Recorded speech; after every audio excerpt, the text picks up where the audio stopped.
Stellar Transformations, episode 65.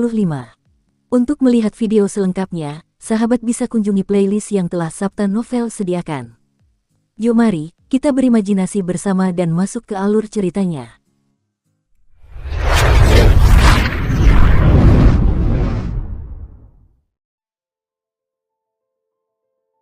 Dilong dan keempat saudaranya telah menyerang Ho Fei seperti orang gila, namun mereka tidak dapat menahan diri untuk berhenti sementara ketika Tuan Naga Biru datang.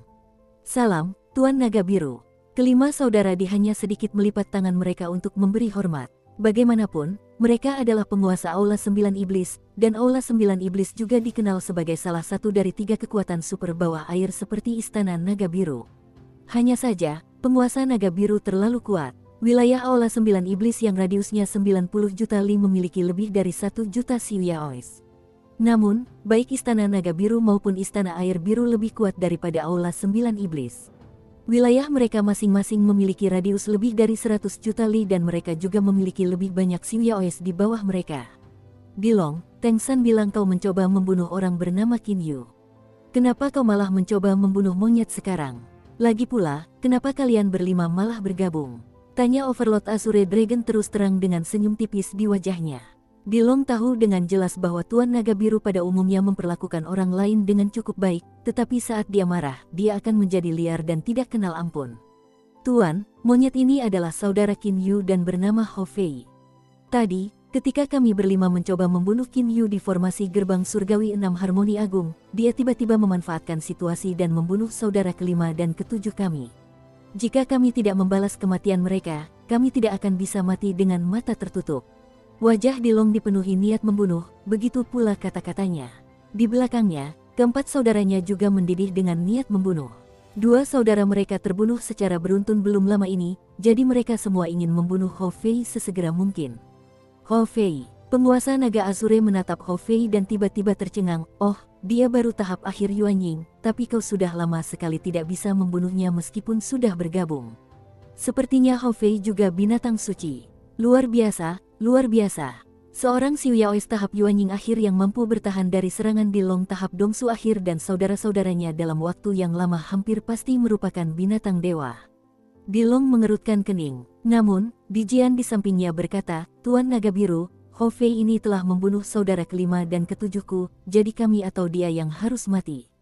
Kau datang ke sini untuk menghalangi kami, kan? Mata Dijian sedingin es. Dalam formasi gerbang surgawi 6 Harmoni Agung, secercah harapan muncul di hati Qin Yu saat dia mendengar ini. Haha, kalau kamu mau bunuh dia, ya bunuh saja. Apa hubungannya ini denganku? Dengan lambaian lengan bajunya yang besar, penguasa naga biru segera terbang ke langit Pulau Batu Hitam. Sebuah awan kemudian muncul di bawah kakinya. Berdiri di atas awan, ia menatap ke bawah seolah sedang menonton drama. Teng San dan bawahannya bergegas terbang ke punggungnya dan berdiri di sana dengan hormat. Kakak, cacing kecil, jangan pernah bermimpi untuk membunuhku. Ho Fei tertawa aneh. Wajahnya penuh keganasan. Ia lalu mengacungkan tongkat hitamnya, menghantamkannya ke kepala Diyang. Kelima saudara dari Aula 9 Iblis kini beraksi dengan ganas dan langsung menyerang Ho Fei. Karena Tuan Naga Biru telah berkata bahwa ia tidak akan menghalangi mereka dalam upaya membunuh Ho Fei, ia pasti tidak akan menghalangi mereka. Tak perlu lagi mengkhawatirkannya, kelima saudara di itu pun melanjutkan serangan mereka. Dalam formasi gerbang surgawi 6 Harmoni Besar, Qin Yu dapat melihat bahwa anggota Istana Naga Biru dan Istana Air Biru semuanya menyaksikan Ho Fei dikepung dan diserang oleh 5 bersaudara di. Terlebih lagi, ia dapat melihat bahwa Ho Fei jelas-jelas sedang kehilangan arah sehingga ia menjadi cemas. Pekikan, suara tajam yang terdengar seperti kicauan burung hantu tiba-tiba bergema di area seluas beberapa ribu mil di sekitar Pulau Batu Hitam itu. Lou Ke dan bawahannya langsung bersorak kegirangan. Kelima saudara Nine Demons Hall tidak punya pilihan selain berhenti lagi. Seorang anak laki-laki berpakaian hijau kemudian muncul tiba-tiba. Anak laki-laki ini luar biasa tampan dan memiliki rambut hijau yang sangat panjang, saking panjangnya hingga menyentuh pinggulnya. Ketika rambutnya berkibar, rasanya aneh. Hal yang paling aneh tentang anak laki-laki berpakaian hijau ini adalah adanya garis vertikal di antara kedua alisnya. Pendiri Agung, Lou Ke dan para Siuyaois dari Blue Water Mansion buru-buru membungkuk dan berkata, Tuan Naga Biru datang, dan sekarang si tua aneh bermata 3 juga datang. Qin Yu sedikit terkejut, tiba-tiba. Haha, si mata 3, Bagaimanapun juga kau adalah kodok dewa, hanya setelah melewati kesengsaraan surgawi 9 dari 9 kau bisa berubah total menjadi manusia. Karena kau baru melewati kesengsaraan surgawi 6 dari 9, kau paling banter hanya bisa berubah wujud menjadi setengah manusia. Tapi kau terlalu peduli dengan penampilan, jadi kau bahkan menggunakan ilusi untuk menipu diri sendiri dan orang lain. Penguasa naga biru tertawa terbahak-bahak dan langsung mengungkapkan kebenaran tentang si tua aneh bermata 3. Namun, Qin Yu merasa heran. Si tua aneh bermata 3 ini benar-benar hebat. Aku tidak tahu apakah dia menggunakan ilusi sama sekali. Dia berpikir bahwa penguasa naga biru adalah satu-satunya orang di tempat kejadian yang bisa melihat teknik ilusi si tua aneh bermata 3. Wujud asli si tua aneh bermata 3 adalah seekor katak bermata 3 biru. Seekor katak memang jelek, tetapi si mata 3 sangat mencintai keindahan sehingga ia tidak senang dengan penampilannya yang jelek. Karena itu, ia mempelajari teknik ilusi dan mulai membuat dirinya terlihat seperti anak laki-laki tampan. Naga biru, si tua aneh bermata 3 murka. Rambut hijaunya yang panjang langsung tergerai. Binatang jelek, kau selalu saja membawa kepala nagamu. Apa kau pikir kepalamu sangat mengesankan dan tampan? Ia langsung memarahi. Penguasa naga biru tertawa terbahak-bahak, tidak peduli dengan apa yang dikatakannya, dan berkata dengan ekspresi puas. Setidaknya lebih tampan dari kepala kodokmu. Si tua aneh bermata 3 begitu marah hingga tubuhnya gemetar. Ia menyukai keindahan, tetapi kodok sangat jelek sehingga ia sangat benci dipanggil kodok. Namun, kali ini, Overlord Azure Dragon, makhluk suci tahap awal Kongming, yang memanggilnya seperti itu. Naga biru, terakhir kali kau merebut pedang giokku dan aku belum membalas dendam. Kali ini kau malah menghinaku. Bagus, ayo kita bertarung lagi. Dia sangat marah hingga memulai perkelahian. Dengan rambut hijaunya yang berkibar, si tua aneh bermata 3 tiba di hadapan Tuan Naga Biru dalam sekejap dan mencakarnya. Kecepatannya jauh lebih cepat daripada Qin Yu. Aku merebut pedang giokmu, omong kosong. Terakhir kali pedang itu awalnya bebas dari pemiliknya. Kau bertarung denganku dan akhirnya aku mendapatkan pedang giok itu. Bagaimana bisa kau bilang aku merebut milikmu? Overlord Azure Dragon meraung marah dan mulai bertarung juga. Semua orang yang hadir tercengang. Si tua aneh bermata 3 dan penguasa naga biru ini bertemu belum lama ini, tetapi mereka sudah mulai bertarung. Ledakan. Berbagai aliran energi menghantam berbagai tempat, menyebabkan ledakan. Banyak tempat di seluruh pulau batu hitam itu hancur. Pertarungan antara si tua aneh bermata 3 dan penguasa naga biru langit ini sungguh dahsyat. Semua orang berhati-hati menghindari mereka karena takut terluka. Kelima saudara tidak lagi mampu menyerang Hou Fei sebebas sebelumnya karena si tua aneh bermata 3 dan Tuan Naga Biru terlalu cepat. Kedua ahli super ini jauh lebih cepat daripada Qin Yu. Mereka bisa saja berada beberapa ratus mil jauhnya dalam sekejap, tetapi dalam sekejap, mereka bisa saja sudah berada di sisi Dilong atau siapapun. Dalam situasi ini, bagaimana mungkin di bersaudara bisa memusatkan seluruh perhatian mereka untuk melawan Hou Fei? Jika mereka ceroboh, mereka mungkin akan terkena dan terluka parah oleh Tuan Naga Biru dan si tua aneh bermata 3. Saat keduanya bertarung satu sama lain, energi mereka membombardir setiap tempat. Formasi gerbang surgawi 6 harmoni agung tentu saja juga terkena energi mereka.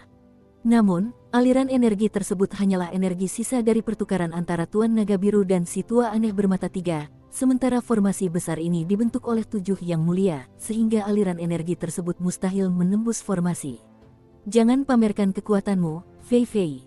Cepat pergi dari sini dulu.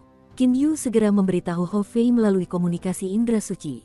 Saat ini, Hou Fei dan kelima saudara juga tidak berniat bertarung seganas beberapa saat yang lalu, jadi Hou Fei wajar saja jika ia sangat santai. Lagi pula, ia bisa kabur kapan saja. Mengingat kecepatannya, saudara-saudara akan kesulitan mengejarnya. Jangan khawatir, Kak, tadi aku terluka hanya karena kecerobohanku. Lagi pula, aku masih belum menggunakan kekuatanku yang sebenarnya. Aku belum memasuki mode mengamuk. Hou Fei sama sekali tidak khawatir. Hati Qin Yu langsung merasa tenang. Jika seseorang terlalu peduli pada sesuatu, pikirannya akan kabur. Melihat Hou Fei terluka, Qin Yu tiba-tiba lupa bahwa Hou Fei masih bisa memasuki mode mengamuk, yang akan langsung meningkatkan kekuatannya. Namun pada saat ini, Triai, dasar aneh, jadi kau ingin bertarung sungguhan. Penguasa naga biru meraung marah. Baru saja tangan si tua aneh bermata 3 menggaruk pakaiannya, yang tentu saja membuatnya marah. Tombak panjang keemasan yang berkilauan kemudian muncul di tangan kanannya entah dari mana. Sambil memegang tombak panjang berwarna emas, Tuan Naga Biru segera mengungguli si tua aneh bermata 3. Hati Qin Yu bergetar kaget saat ia menyaksikannya. Tidak seperti para ahli di benua Qianlong, Overlord Azure Dragon hanya menggunakan kecepatan dan kekuatan, alih-alih kemahiran. Berbagai siluet tombak melesat dari tangannya, dan masing-masing lebih kuat daripada serangan terkuat Qin Yu. Ambil ini, naga biru. Suara tajam si tua aneh bermata tiga, yang benar-benar tak berdaya, tiba-tiba meninggi. Bersamaan dengan itu, garis vertikal di antara kedua alisnya terbuka, memperlihatkan sebuah mata. Cahaya hijau tua kemudian memancar darinya dalam garis lurus. Kamu mau tampil habis-habisan? Penguasa naga biru berteriak kaget dan buru-buru menghindar. Namun, cahaya hijau tua itu terlalu cepat sehingga masih menembus jubah kekaisarannya. Si bermata tiga, kalau kau pakai matamu itu, jangan salahkan aku kalau aku serius. Tangan Overlord Azure Dragon menjadi cerah. Dalam sekejap mata, tangan itu berubah menjadi cakar naga hitam, memancarkan cahaya metalik sedingin es. Namun, sisa lengannya ditutupi sisik naga biru. Serangan mata ketiga si tua aneh bermata tiga sangat cepat dan ganas, sehingga penguasa naga biru hanya berani menangkisnya dengan senjata terkuatnya, cakar naga. Bahkan baju zirah bersisik pelindungnya pun tak mampu menahan pancaran cahaya hijau tua ini. Si tua aneh bermata tiga menjadi kejam. Seberkas cahaya hijau tua lainnya melesat keluar. Penguasa naga biru mengamati posisi semua orang di tempat kejadian. Senyum licik samar tiba-tiba muncul di wajahnya. Tanpa menggunakan cakar naganya untuk menangkis serangan, ia langsung menghindar ke samping. Karena menghindar, cahaya hijau gelap ini tiba-tiba melesat ke arah Dilong. Wajah Dilong berubah warna. Tak punya waktu untuk mengumpat, ia berusaha sekuat tenaga menghindar. Tetapi bagaimana mungkin mudah untuk menghindari serangan si tua aneh bermata tiga ini?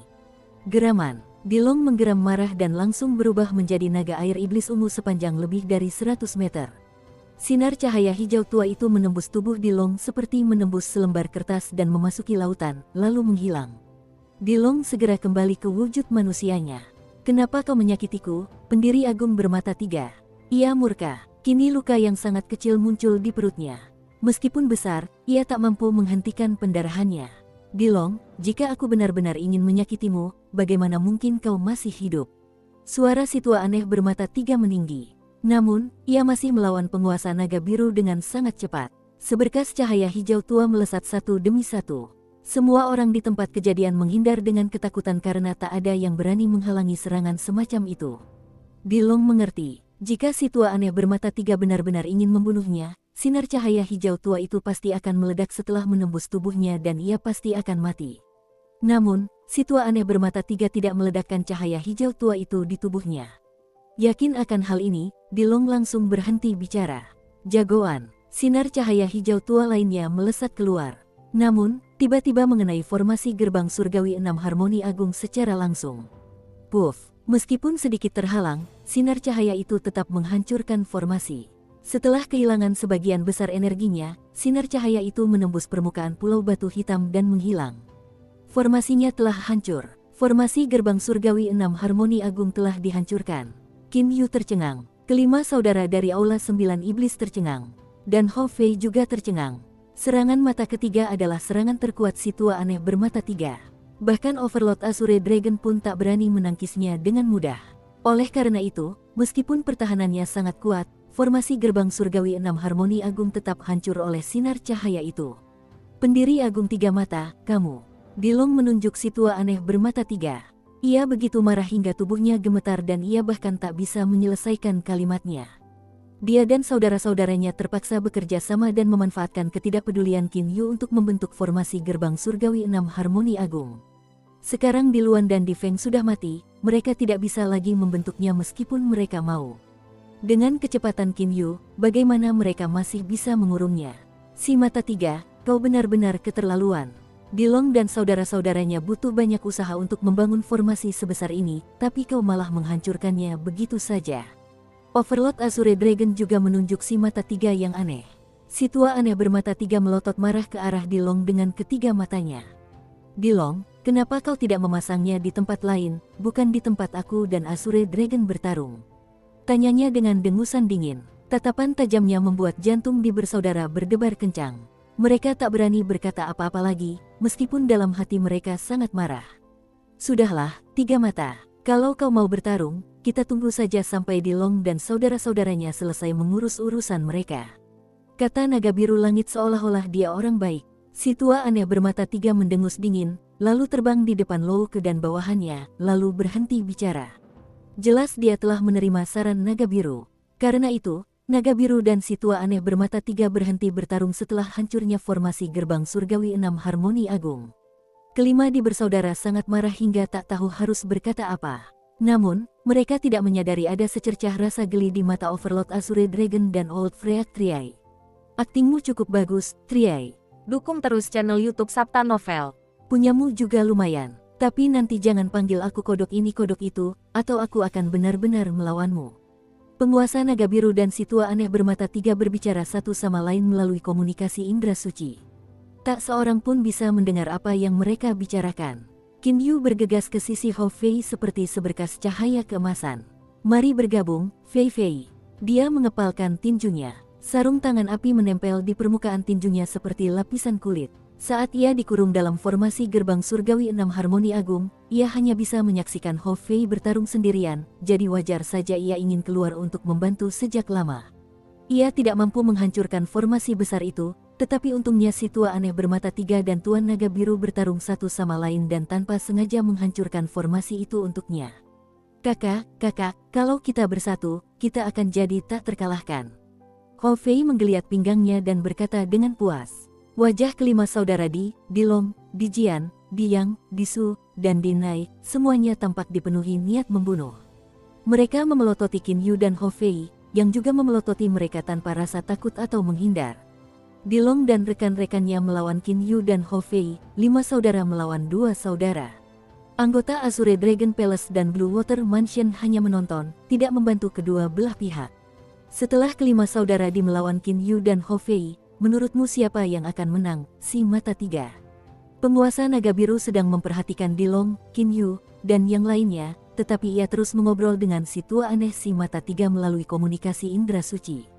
Yang unggul, tentu saja anak-anak dari Aula 9 Iblis. Meskipun beberapa dari mereka sudah mati, yang terkuat seperti Dilong dan Dijian masih ada. Perlu diketahui bahwa naga air iblis ungu ini hampir tidak kalah dengan binatang dewa.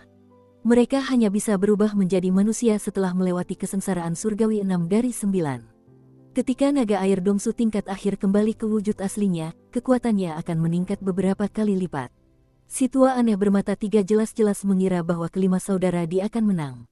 Di masa lalu, Dijian mampu melawan Teng San dan Louke kesendirian, yang keduanya telah mencapai tahap akhir Dongsu secara bersamaan dan bahkan mampu melawan mereka.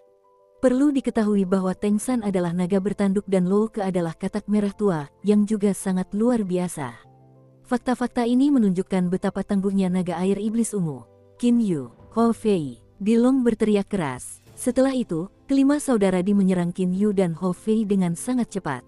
Qin Yu dan Hou Fei bertukar pandang lalu menghindar kedua sisi berbeda secara bersamaan. Qin Yu menggunakan 80% kecepatan tertingginya seperti sebelumnya. Meskipun demikian, ia masih jauh lebih cepat daripada Dilong.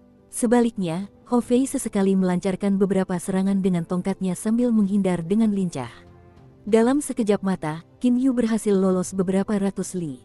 Berdiri di udara, dia sedikit menutup matanya dan mengambil napas dalam-dalam. Sungguh perasaan yang luar biasa. Senyum tulus tersungging di wajah Qin Yu. Ia bisa merasakan dengan jelas setiap otot di tubuhnya, setiap tulang di tubuhnya, bahkan setiap bagian ototnya. Perasaan memiliki kendali penuh atas tubuhnya ini sungguh luar biasa. Qin Yu melakukan latihan tubuh sehingga ia sangat mementingkan ketangguhan dan fleksibilitas. Qin Yu, mati! Dilong berteriak keras. Pedang terbangnya tiba-tiba berubah menjadi pedang lebar. Sambil memegang pedang lebar itu, Dilong menebaskannya ke kepala Qin Yu. Namun, menghadapi serangan ini, Qin Yu bergerak maju 2 hingga 3 meter sejajar dengan pedang tersebut dengan goyangan otot pinggangnya yang sangat ringan. Tubuh Qin Yu secepat kilat. Bersamaan dengan itu, ia membentuk pedang jari dengan jari telunjuk dan jari tengahnya, lalu menusukkannya ke arah Dilong. Energi bintang emasnya yang murni dan pekat sepenuhnya terfokus pada pedang jari tersebut, memancarkan cahaya keemasan yang menyilaukan. Karena Qin Yu terlalu cepat, Dilong tidak punya cukup waktu untuk menangkis pedang lebar di tangan kanannya. Oleh karena itu, ia hanya bisa melancarkan pukulan ke pedang jari Qin Yu dengan tangan kirinya. Ketika tinju Dilong mengenai pedang jari, sebuah sarung tangan muncul di sekelilingnya. Sarung tangan ini memiliki 2 warna, perak dan ungu, dan tak lain adalah senjata suci kelas atas. Bang! Pedang jari Qin Yu dan tinju Di Long bertabrakan secara langsung. Energi bintang keemasan yang tajam meledak. Energi elemen iblis Di Long yang kuat juga meledak. Energi Qin Yu lebih terkonsentrasi dan tajam, sementara energi Di Long lebih kuat dan substansial. Bentrokan ini secara tak terduga berakhir seri. Serangan 3 kali lipat, kilatan kekejaman terpancar di mata Qin Yu. Ia mulai menggunakan jurus yang sama yang digunakannya untuk membunuh Bitong sebelumnya.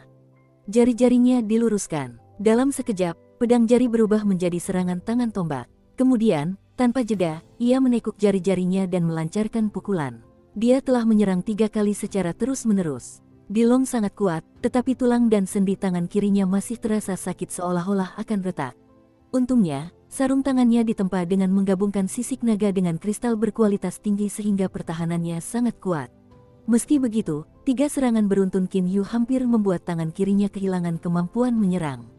Gerakan apa ini? Di Long tak percaya. Dia jelas lebih kuat dari Qin Yu, tapi barusan tangan kirinya terluka oleh Qin Yu. Ada sedikit keganasan di mata Qin Yu. Saat aku menjelajahi benua Qianlong sebelumnya, aku mempelajari teknik serangan yang disebut Short Force. Catatan, pukulan pendek alias pukulan 1 inci, disebut Chunjing dalam bahasa Mandarin Chunjin. Ini adalah jenis serangan dalam seni bela diri internal Tiongkok Taiji, Bagua, Xingyi, dan Wing Chun, yang konon mampu menghasilkan kekuatan yang luar biasa dari jarak dekat. Kita lanjut ke alur ceritanya. Jurus ini merupakan varian dari Short Force. Jurus yang baru saja digunakan Qin Yu memang diciptakan berdasarkan Short Force. Gerakan ini bukan sekedar 3 serangan beruntun. Jika sesederhana itu, Short Force Continuous Striking tidak akan terlalu sulit dipelajari. Lagi pula, setelah serangan pertama, ketika Anda melakukan serangan kedua, lawan juga dapat melakukan serangan kedua mereka. Rahasia dari gerakan Short Force Continuous Striking ini terletak pada kata berkelanjutan. Ketika seseorang melakukan pukulan, tinjunya setidaknya harus bergerak pada jarak tertentu untuk menghasilkan kekuatan ofensif yang cukup. Misalnya, untuk memukul sesuatu dengan pukulan, seseorang harus menghantamkannya dengan tinju dari jarak yang memadai. Jika hanya mengandalkan tenaga dalam tanpa menggerakkan tinju, serangannya akan sangat lemah. Dengan menyerang tanpa henti, Short Force Continuous Striking tidak memberikan jarak gerak yang cukup bagi musuh. Setelah serangan pedang jari, tangan akan sedikit ditarik ke belakang, menciptakan ruang gerak yang sempit, tetapi musuh tidak akan dapat memanfaatkan ruang gerak ini untuk melakukan serangan balik. Semua ini bergantung pada keterampilan dan pengalaman pengguna. Pengguna harus belajar melalui pengalaman dan juga pencerahan untuk mencapai kontinuitas. Sekalipun seseorang mengetahui prinsip tekniknya, hal ini belum tentu berarti mereka dapat melakukannya. Manusia, jadi kalian bahkan mempelajari hal-hal yang dimiliki manusia. Kata-kata Di Long penuh dengan penghinaan. Tunjukkan padaku apa yang kau punya. Kali ini aku tidak akan memberimu kesempatan. Setelah berkata demikian, ia mengabaikan semua yang lain untuk melancarkan serangan gencar ke arah Qin Yu menggunakan energi elemen iblisnya yang mengamuk. Menggertak, Di Long benar-benar seorang pengganggu. Mengandalkan energi elemen iblisnya yang kuat, ia segera mengerahkan energinya untuk mengendalikan Qin Yu dan menyerangnya dengan ganas. Berlari, Qin Yu tak punya pilihan selain menghindar lagi menggunakan kecepatannya dan sesekali melancarkan 1 atau 2 serangan diam-diam. Serangan yang mengandalkan kemahiran hanya bisa digunakan beberapa kali saja. Jika digunakan secara berlebihan, musuh secara alami akan menemukan cara untuk mengatasinya. Pada saat itu, penggunanya kemungkinan besar akan tamat. Di medan perang, Qin Yu terus bergerak maju mundur di antara kelima saudara di bagaikan seberkas cahaya keemasan, sesekali menyerang Diyang, Disu, dan Dinai. Hou Fei juga menghindar dengan lincah. Tongkat hitamnya diayunkan secara acak seperti bayangan hitam. Untuk saat ini, terjadi kebuntuan di medan perang. Si mata 3, bukankah kau bilang Aula 9 Iblis akan menang? Kenapa sekarang mereka terlihat imbang? Ejek naga Asure melalui komunikasi indera suci. Saingan sengit, kau tidak bisa bilang begitu. Hanya saja, Qin Yu ini terlalu cepat. Meskipun dia tidak bisa mengalahkan di bersaudara juga tidak punya cara untuk melukainya. Tapi tunggu saja, situasinya akan segera berubah. Si tua aneh bermata 3 berkata dengan sangat percaya diri melalui indera sucinya. Kakak ketiga, kakak keempat, kakak keenam, kakak ke-9, ayo kita gunakan wujud asli kita sekarang juga untuk membunuh mereka. Di Long memberi perintah setelah bertarung cukup lama namun tidak berhasil membunuh Qin Yu dan Hou Fei. Oke, Dijian, Diang, Disu dan Dinai semuanya setuju dengannya. Setelah itu, 5 auman naga terdengar dan kelima di bersaudara berubah menjadi 5 naga air iblis ungu yang melayang meliuk-liuk di langit. Tubuh mereka yang panjangnya 100 meter saja memancarkan perasaan yang sangat menindas. Tanduk tunggal hitam itu memancarkan cahaya sedingin es. Wajah Qin Yu langsung berubah warna. Dia secara pribadi melihat pertarungan antara Ditong dan Chahong, terutama kehebatan Ditong setelah berubah menjadi naga air Purple Demon, jadi dia tahu bahwa ketika saudara beralih ke wujud asli mereka, kekuatan mereka akan meningkat pesat. Fei Fei, ketika mereka berubah ke wujud asli mereka menjadi jauh lebih kuat. Ia langsung berkata melalui indera sucinya, "Jangan khawatir." Hou Fei sama sekali tidak khawatir. Matanya semakin berkobar dengan semangat juang yang lebih tinggi.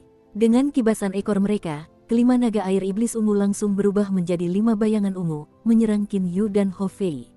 Kecepatan mereka begitu cepat sehingga bahkan Hou Fei, yang tadinya penuh semangat juang, pun terperanjat dan terpaksa melakukan hantaman tongkat dengan cepat. Bang! Tongkat hitam Hou Fei dan tanduk tunggal Dilong bertabrakan dengan keras. Dilong tidak terpengaruh sama sekali, tetapi Hou Fei terlempar jauh. Sial, mereka benar-benar menjadi jauh lebih kuat. Aku benar-benar tidak bisa menahan Dilong ini lagi. Sekarang Hou Fei juga punya firasat buruk. Bang! Tinju Qin Yu dan ekor naga Diang beradu. Diang terdorong mundur sedikit, tetapi tinju Qin Yu sudah mati rasa. Awalnya, Qin Yu bisa mengalahkan Diang dengan mudah, tetapi sekarang, setelah Diang berubah menjadi wujud aslinya, Qin Yu hanya bisa melawan Diang secara seimbang. Ketika aku membunuh Ditong hari itu, jika dia tidak kehilangan satu lengannya sebelumnya dan tidak berada dalam wujud manusianya, jika aku tidak menggunakan serangan diam-diam dan mengambil risiko kehilangan satu tangan. Saat ini Qin Yu diam-diam terkejut. Dia tahu bahwa dirinya beruntung saat itu, tetapi baru sekarang, saat dia bertarung melawan wujud asli Diang, dia mengetahui betapa hebatnya naga air iblis ungu tahap Dongsu tengah dalam wujud aslinya. Ditong sungguh sangat malang kematiannya. Dikepung oleh bahaya di semua sisi, Qin Yu akhirnya membuat keputusan, kecepatan, 100%. Kini ia tak lagi menyembunyikan kecepatannya dan langsung meningkatkannya dari 80% menjadi 100% dari kemampuannya. Dengan begitu, kecepatannya meningkat satu tingkat, tak kurang. Dengan demikian, serangan-serangan yang awalnya mengancamnya tak lagi dapat menyentuh tubuhnya. Di medan perang, setelah kelima saudara berubah menjadi wujud asli, mereka menjadi jauh lebih kuat. Sekarang, Qin Yu berada di level yang sama dengan Diang, Disu, dan Dinai. Menghadapi Dilong dan Dijian, ia pada dasarnya tidak mampu menangkis serangan musuh. Perbedaan antara dirinya dan keduanya sangat besar. Qin Yu telah meningkatkan kecepatannya hingga batas maksimal. Tubuhnya terus bergerak maju mundur tanpa henti seperti seberkas cahaya keemasan. Meskipun kelima naga air iblis ungu itu tangguh, mereka tidak dapat melukainya. Sekarang Hou Fei hanya sedikit lebih kuat dari Diang, Disu, dan Dinai. Dia bukan lagi tandingan Dilong dan Dijian, dan lebih buruk lagi, untuk saat ini dia bahkan lebih lambat dari mereka. Akibatnya, dia telah beberapa kali berhadapan langsung dengan Dilong dan Dijian. Situasinya saat ini bahkan lebih berbahaya daripada Qin Yu. Naga biru, apa yang kukatakan benar, kan? Begitu kelima saudara berubah ke wujud asli mereka, kekuatan mereka meningkat pesat dan mereka berhasil mengungguli Qin Yu dan Hou Fei. Tapi, Qin Yu ini sangat cepat, agak lebih cepat dari biasanya, kata si tua aneh bermata 3 dengan takjub. Azure Dragon juga memuji, baru saja aku terkesima dengan kecepatan Qin Yu. Siapa sangka dia masih bisa menahan diri. Tutut, dengan kecepatannya saat ini, mungkin hanya kau dan aku di dunia bawah laut Xiuyao yang bisa menaklukkannya dengan pasti. Ketika Qin Yu menggunakan 80% kapasitasnya, ia sudah sangat cepat. Sekarang ia menggunakan 100% kapasitasnya, jadi pada dasarnya ia luar biasa cepat. Dilong dalam wujud aslinya juga cepat. Namun, dengan kecepatan tertingginya, Qin Yu masih lebih cepat sekitar 30 hingga 40% daripada wujud asli Dilong. Kelima naga air iblis ungu di medan perang tidak bisa berbuat apa-apa terhadapnya. Sayangnya, dia juga tidak bisa berbuat apa-apa terhadap mereka. Si mata 3, kapan menurutmu Dilong dan saudara-saudaranya akan menang? Tanya naga biru. Baginya dan si mata 3 si tua aneh, pertarungan ini seperti tontonan yang menghibur. Mereka sama sekali tidak khawatir. Si tua aneh bermata 3 berpikir sejenak lalu berkata, sulit bagi bersaudara untuk membunuh Qin Yu, tapi mungkin Hou Fei itu tidak akan bisa bertahan lama. Meskipun dia binatang dewa dan punya potensi besar, dia baru mencapai tahap Yuanying akhir. Lihat, sekarang dia sudah terluka parah. Naga Azure mengangguk setuju. Keduanya bisa melihat situasi di medan perang dengan jelas. Hati-hati, Fei Fei. Bagaikan kilat, Qin Yu mencengkeram Hou Fei sambil melesat melewati ayunan ekor Dilong. Namun, tepat setelah menghindari serangan ini, sebuah cakar naga raksasa turun dari langit, langsung mengincar kepala Qin Yu dan Hou Fei. Qin Yu segera mendorong Hou Fei. Ia sendiri terpental mundur, sekali lagi menghindari serangan berikutnya. Ketika kelima naga air iblis ungu ini belum menggunakan wujud asli mereka, Fei Fei masih memiliki beberapa keunggulan, tetapi sekarang dia sama sekali tidak memiliki keunggulan. Qin Yu sangat cemas. Sampai titik ini, mengapa dia belum memasuki mode mengamuk? Dia pernah mendesak Hou Fei untuk memasuki mode mengamuk tetapi Hou Fei tidak membalas. Fei Fei, kenapa kau masih menyembunyikan kekuatanmu? Qin Yu menegur dengan marah melalui komunikasi indera suci. Hou Fei meringis padanya, kakak, setelah keluar dari mode mengamuk ini, seluruh tubuhku akan terasa sakit sekali. Baiklah, kelima cacing kecil ini sudah terlalu sombong. Hou Fei segera menghindari serangan. Mengaum, ia mendongak dan meraung marah, terdengar seperti binatang buas purba. Seketika, air di area luas di sekitar pulau itu menjerit. Hou Fei pun terendam seluruhnya dalam air laut. Otot-otot di sekujur tubuhnya mulai membesar dan tulang-tulangnya mulai memanjang dan menebal. Tinggi badannya juga bertambah sangat cepat. Dari setinggi pria normal pada awalnya, ia menjadi 5 meter, lalu 8 meter, lalu 10 meter, lalu 20 meter, lalu 30 meter. Semua orang tercengang, tak hanya Qin Yu, bahkan kelima naga air iblis ungu pun berhenti bertarung karena ketakutan. Tak lama kemudian, transformasi Hou Fei pun terhenti. Aura ganasnya kini luar biasa kuat dan tingginya hampir 50 meter. Seluruh tubuhnya telah membesar 26 atau 27 kali lipat. Tongkat hitamnya juga menjadi lebih panjang dan tebal. Saat ini, rambut di kepalanya berwarna seperti air laut, dan berbagai aliran air mengalir di sekujur tubuhnya, tetapi matanya merah menyala, seolah-olah berkobar. Ini adalah binatang dewa yang legendaris, monyet air bermata api. Akhirnya, Hou Fei memasuki mode mengamuk.